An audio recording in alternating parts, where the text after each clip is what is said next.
চাল কুমড়োর ঘন্ট তো অনেক কিছু দিয়েই করা যায়, যেমন মাছের মাথা দিয়ে, মুগ ডাল দিয়ে, তারপরে চিংড়ি মাছ দিয়ে, কিন্তু আজকে মা কোনো কিছু ছাড়াই চাল কুমড়োর ঘন্ট দারুণ বানিয়েছে। চলুন তাহলে দেখে নেওয়া যাক কিভাবে করলো।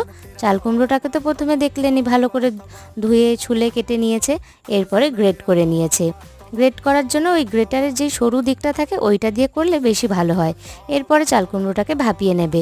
ভাপানোর জন্য 3-4টে কাঁচা লঙ্কা আর একটু নুন দিয়ে ভালো করে ঢেকে রেখেছে, তাহলে চাল কুমড়োটা ভাপানো হয়ে গেল। এরপর ওই ভাপানো চাল কুমড়োর মধ্যে পরিমাণ মতন হলুদ গুঁড়ো আর একটু ভাজা জিরের গুঁড়ো দিয়ে দিতে হবে। এরপরে কড়াইতে সর্ষের তেল গরম করে তাতে শুকনো লঙ্কা, কালো জিরে ফোড়ন দিয়ে চাল কুমড়োটা দিয়ে দিতে হবে। তারপরে ভালো করে রান্না করতে হবে যতক্ষণ না চাল কুমড়োর থেকে পুরো জলটা টেনে আসছে। এরপর স্বাদ অনুযায়ী নুন, একটু ধনেপাতা কুচি আর স্বাদ অনুযায়ী চিনি দিলেই তৈরি হয়ে যাবে চাল কুমড়োর ঘন্ট। রেসিপিটা কেমন লাগলো কমেন্ট করে জানাবেন, ভালো লাগলে লাইক